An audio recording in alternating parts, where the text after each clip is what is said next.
مکہ مکرمہ کی شان و شوکت ہر سال لاکھوں لوگوں کو اپنی طرف متوجہ کرتے ہیں۔ مکہ شریف میں بنیادی دینی عمارت کا نام حرم شریف ہے، جو کعبہ شریف کے گرد بنی ہے۔ اس عمارت کو مسجد الحرام بھی کہا جاتا ہے، جس میں کعبہ شریف کی تمام عبادتیں کی جاتی ہیں۔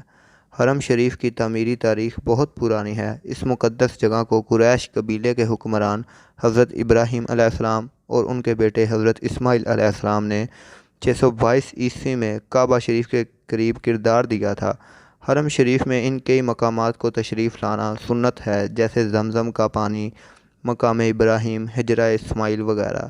حرم شریف کی دیواروں پر انگلیوں کے نشان بھی دیے گئے ہیں، جو ہمارے پیارے نبی محمد صلی اللہ علیہ وآلہ وسلم کی انگلیوں کے نشانات ہیں۔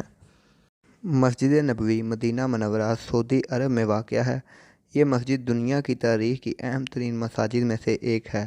مسجد نبوی کی تعمیر نبی کے زمانے کی بنیادوں پر رکھی گئی۔ ابتدائی طور پر نبی نے خود اس مسجد کی تعمیر کا اشتہار کیا تھا۔ مسجد کی تعمیر بہت سارے صحابیوں کا مشارکت تھا۔ مسجد نبوی کو 623 عیسوی میں تعمیر کیا گیا۔ مسجد نبوی کی تعمیر کے بعد اسے بار بار تعمیر کیا گیا۔ مسجد نبوی کے اندر خانہ کعبہ، روضہ مبارک، محراب نبوی، منبر نبوی وغیرہ شامل ہیں۔ مسجد نبوی کے قریبی علاقے میں جنگ بدر کی زمین ہے۔ مسجد نبوی کی زیارت کے لیے دنیا بھر سے مسلمان زائرین آتے ہیں۔ اس مسجد کے قریبی علاقے میں سوق مدینہ، باغ بنیات راہی، مسجد قباء، جنگ بدر کے میدان، قبرستان البقیع اور بہت سی دیگر مقامات ہیں جو زائرین کے لائق ہیں۔ یہ مسجد مسلمانوں کے لیے بہت قدرتی خیرات کی جگہ ہے اور دنیا بھر کے مسلمان اسے بہت ادب سے دیکھتے ہیں۔ حضرت علی بن موسیٰ رضا، امام ثامن، شیعہ اور تعصب جعفریہ اور نبی پاک کے عطری عالم میں مقام دار ہیں۔ ان کی دل افروز تاریخ ہمیشہ یاد رہے گی۔ یہ مقام 729 عیسوی میں قیام کیا گیا، جو کہ قبر ایران میں واقع ہے۔ قبرستان بقیع میں آپ کی والدہ حضرت فاطمہ الزہرا کی لحد مبارک ہے۔ یہ مقام دنیا بھر سے شیعہ زائرین کے لیے بہت اہم ہے۔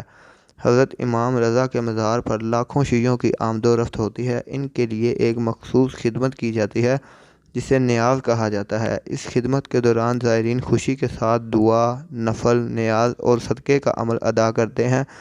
مزار شریف میں داخل ہونے کے لیے زائرین کو ایک مخصوص دستاویز کی ضرورت ہوتی ہے، جسے زیارت نامہ کہا جاتا ہے۔ اس کے علاوہ زائرین کو مذہبی پرچوں، کتابیں اور سوغات کی فراہمی بھی کی جاتی ہے۔ گرینڈ جامعہ مسجد کراچی پاکستان کا ایک بڑا اور مشہور مسجد ہے۔ یہ مسجد کراچی کے دارالحکومت کے نزدیک واقع ہے اور اس کا تعمیری واقعہ 1997 میں شروع کیا گیا تھا۔ اس مسجد کی تعمیر میں مختلف قومی اور بین الاقوامی اداروں کا مشارکت رہا۔ گرینڈ مسجد کی تعمیر کے دوران بہت سی خصوصیتیں شامل کی گئی ہیں۔ اس مسجد کا مین مینار ہائیڈرولک کے ذریعے عمارت کے بالائی حصے تک پہنچایا جاتا ہے۔ مسجد کے مین ڈور بھی بہت بڑے ہیں اور ان کے اندر روشنی آتی ہے، جو بہت خوبصورت منظر پیش کرتی ہے۔ گرینڈ جامعہ مسجد کی تعمیر کی ہدایت کاری جناب مولانا طارق جمیل صاحب نے کی تھی، جنہوں نے مسجد کی عظمت کو بہترین طریقے سے پیش کیا۔ اس مسجد کے اندر بہت بڑی نماز گاہ ہے، جس میں کئی ہزار لوگ ایک ساتھ نماز ادا کر سکتے ہیں۔ مسجد اقصیٰ عالمی تہذیب کے لحاظ سے اہم ترین تاریخی اور مذہبی مقاموں میں سے ایک ہے۔ یہ مسجد بیت المقدس کے قدسی حرم کے باہر واقع ہے۔ مسجد الاقصیٰ مسلمانوں کی روحانیت کا پرچم بلند کرنے والی جگہ ہے۔ اس مسجد کی تعمیر کے بارے میں مختلف معلومات ہیں، لیکن اس کا تعلق دوسری دنیا کے دینوں سے بھی ہے۔ یہ اسلام کے سب سے بڑے مقدس مقامات میں سے ایک ہے۔ الاقصیٰ کا مطلب ہے دور کی نشانی۔ اس مسجد کا قدیم نام بیت المقدس ہے، جس کا مطلب ہے خدا کا گھر۔ اس مسجد کی تعمیر کے بارے میں مختلف نظریات موجود ہیں۔ کچھ لوگ اسے حضرت داؤد علیہ السلام کا عمارت سمجھتے ہیں، جبکہ کچھ لوگ اسے حضرت سلیمان علیہ السلام کی عمارت سمجھتے ہیں۔ مسجد اقصیٰ کی دیواریں بھی مقدس ہیں۔ اس مسجد کی دیواروں کے پیچھے مقدس قدیسہ نامی جگہ ہے، جہاں محمد صلی اللہ علیہ وآلہ وسلم نے معراج کیا تھا۔ اس مسجد کو اسلامی تہذیب کا ایک بڑا علامہ تصور کیا جاتا ہے۔ اس مسجد کے قریب اور اندرونی حصے میں مختلف اسلامی تہذیب کی عمارت بنی ہوئی ہے، جن میں سے کچھ ہمیشہ کے لیے ختم ہو چکی ہیں۔ فیصل مسجد، جو کہ پاکستان کے شہر اسلام آباد میں واقع ہے، یہ دنیا کی سب سے بڑی مسجدوں میں شمار کی جاتی ہے۔ یہ مسجد ملک کے قومی مسجد کے طور پر جانی جاتی ہے۔ اس کا نام شاہ فیصل بن عبدالعزیز کے نام پر رکھا گیا، جنہوں نے پاکستان کی تعمیر اور ترقی میں اہم کردار ادا کیا تھا۔ فیصل مسجد کا نقشہ اسلام آباد کے معروف معماروں میں سمجھوتے کے بعد دنیا کے معروف معمار فلمینگو اسٹوڈیوز کی جانب سے تیار کیا گیا تھا۔ اس مسجد کی تعمیر 1986 میں شروع کی گئی تھی اور 1988 میں اس کی تکمیل ہو گئی تھی۔ مسجد کے اندرونی حجم کی سطح 1100 گز ہے، جبکہ اس کے دروازے کی بلندی 50 فٹ ہے۔ فیصل مسجد کی معماری شکل اسلامی تہذیب کی خصوصیات پر مبنی ہے۔ اس کے 4 مینار جو مسجد کے چونکے پر بنائے گئے ہیں۔ استقلال مسجد انڈونیشیا کا سب سے بڑا مسجد ہے۔ یہ دنیا کے سابقہ سب سے بڑے اسلامی مساجد میں سے ایک ہے۔ یہ مسجد انڈونیشیا کے سرکاری اسلامی تقریبات کے لیے اہم ہے۔ استقلال مسجد کی تعمیر 1978 میں مکمل ہوئی تھی اور اس کی تعمیر میں بیشتر مالی امداد سعودیہ سے آئی تھی۔ اس کی تعمیر کی خاصیت ہے کہ اس کی 5 میناریں ہیں، جو مسجد کی تعمیر کے دوران ترتیب دیے گئے تھے۔ استقلال مسجد کے قریبی حصے میں ایک ایسا DVD بنایا گیا جو کہ انڈونیشیا کی تاریخ سے متعلق اہم واقعات کی وضاحت کرتا ہے۔ اس مسجد میں ہر سال بہت سے سرکاری تقریبات منعقد کی جاتی ہیں، جن میں عید الفطر، عید الاضحیٰ، شب برات اور شب قدر شامل ہیں۔ استقلال مسجد کی تعمیر اور اس کی شاندار معماری نے انڈونیشیا کو دنیا بھر سے تعلق بخشا ہے۔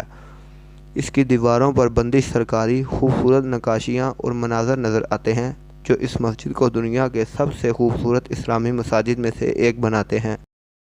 تاج مسجد بھارت کے شہر بھوپال میں واقع ہے۔ اس کی تعمیر 1901 میں کی گئی۔ اس کی تعمیر کی لاگت تقریباً $9 کروڑ تھی۔ تاج مسجد کی بزرگی اور خوبصورتی دیکھنے والے کہتے ہیں کہ اس سے دنیا کا سب سے بڑا مسجد کہا جا سکتا ہے۔ اس کے اندر 45,000 نمازیوں کے لیے جگہ موجود ہے۔ تاج مسجد کی معماری طرز کلاسیکی اور مغولی فن کا خوبصورت مجموعہ ہے۔ اس کے سفید رنگ کی دیواروں پر آئینہ کاری، چوڑے دروازے اور بلند میناروں کی شکل کی تراش بہت خوبصورت ہے، جو تاج مسجد بھوپال کی اہم ترین دلچسپی کی بات ہے اور یہاں کے دورہ کرنے والے ہزاروں سیاحوں کے لیے مشہور ہیں۔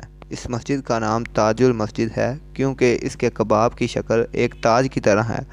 اس کے کباب کی بلندی تقریباً 45 میٹر ہے، جو اسے شہر کا سب سے بلند تعمیر بناتی ہیں۔ اس مسجد کے قریب کچھ عمارات ہیں جو اس کے ساتھ ایک خوبصورت مجموعہ بناتی ہیں۔ تاج مسجد ایک ایسی جگہ ہے جو اسلامی تہذیب کی روایات اور فنون کی ملی جلی ہے۔